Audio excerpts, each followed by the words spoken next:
Hi, my name is Riley Lockwood, and for my final presentation, I've decided to talk about the Somalian versus the American culture and how traditions, family life, beliefs affect communication between the two drastically. Before we get into it, I just want to give a reason as to why I chose it. So, my aunt was in the military, the Marine Corps, for a long time, and they transitioned to Somalia. And there, she just seen a lot of different things, and when she came back, that's all she talked about. And so I got this weird fascination with like Somalian culture and their way of life, because she was like, it's so different. And when you actually look into it, it is very different from the United States, and you'll be surprised what we think is weird in our culture. Other people think that that is norm, or that is another cultural norm in other cultures. Introduction. So, this presentation will provide a brief comparison between Somalian and American culture differences and similarities. In this presentation, we will also highlight key traditions, communication, family life, and values amongst each culture and how they affect communication, of course. Some core cultural values between the Somalian versus the American culture is Somalians place a high value on clan and community over personal wants and values and desires, meaning that they don't make their own, they don't have their own independence per se, especially women. They basically go off of Islamic rules and regulations, and that's how they live their life. They anything outside of the Islamic culture they typically don't indulge in, or they don't pursue anything outside that belief.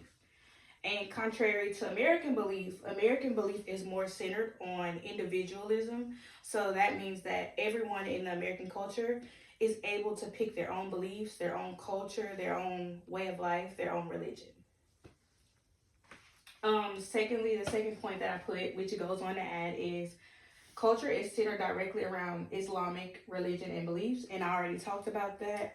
Just anything outside of the Islamic practice, they do not have any parts in. They don't want any parts in. Majority of the culture. I'm not going to say all of the culture, but majority of the culture. And that differs from the American culture, because in American culture, like I said, religion is very diverse. It just depends on the family. It just depends on personal preference, if that makes sense. Secondly, I put communication styles. So, and this is a big one that I found very weird, but like I said, what's weird to us is normal in other countries. In Somalian countries, all the family usually lives under the same roof. So that's grandma, grandpa, granddad. Everyone is usually under one household, which in American culture, we don't typically live with our parents forever. Children usually venture out. They don't stay with their parents forever. So I just thought that that was, unique in itself, but just a little odd. As in our culture, it's, well, you can't stay with your parents forever, or whatever the case may be. But there, it's a norm. So it's odd to leave your parents and to venture out in the Somalian culture. In the Somalian culture, elders are placed on a pedestal and usually are the decision makers for the entire family. When I say elders, I typically mean like older men. Women in the Somalian culture, they don't really have a voice. They do contribute to society, but they're more so looked at as like the caregivers, the household, the people who take care of the household, things of that nature. Which, in contrary to the American culture, American has no gender set roles, and that does depend on the families. But for majority of it, all men, women, children, everyone are predominantly considered equal. Tradition in daily life. Somalian, they do have traditional dishes, which is like I can never pronounce this word. I think it's Kanjero or camel milk, which is just like literally what it says, camel milk. So like milk from a camel or from the boob of a camel, which I find I wouldn't do it, but they probably would say the same about cow's milk. So in the American culture, we don't have a set set cuisine per se. Again, that just really depends on the family. Um, my next point would be literature is valued big time in Somalian culture. And that's mainly because at one point in time, they weren't able to access books or things of that nature due to like different clans taking over certain other clans and giving them rules and regulations. They weren't able to access books and literature. So they carry that and hold that close and dear to their heart, which is understandable. But on the contrary, um,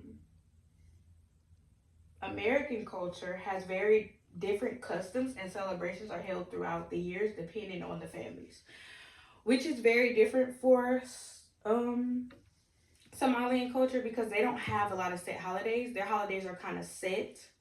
As in contrast to American, we pick the holidays that we want to celebrate. They don't have a choice in the holidays that they celebrate. It's just based on Islamic religion. So whatever the Islamic religion says you celebrate, that's what you celebrate. In American culture, we have people who celebrate Hanukkah and different religions depending on their set religion, if that makes any sense. In conclusion of this, Somalian and American cultures are vastly different in values, communication, family structure, and traditions. But both cultures offer rich and cultural identities that contribute to global diversity. So I just want to talk a little bit more about it before I do end it. Another point that I didn't mention um in this presentation. Oh, well, I did. So in the Somalian culture, women have to dress modestly, and modesty to them is covered from head to toe. So the only thing that you're able to see usually are their eyes. Another thing that I found very weird was that the Somalian culture is very big on hospitality and inviting people over, but only the man can invite someone over. And if a woman invites a man over, it's considered disrespect or it's considered like intolerable. And if a woman is not dressed with just her eyes showing, that's also considered disrespectful, which I found very weird, or not weird, but odd, because in the American culture, we don't have a set dress code. We can speak freely. So I just think that's one thing that I love and embrace about my culture versus the Somalian culture. But I think that both cultures have um, very big, rich cultural identities that do play a part in global diversity, like I said. So that concludes my presentation on the Somalian culture versus the American culture.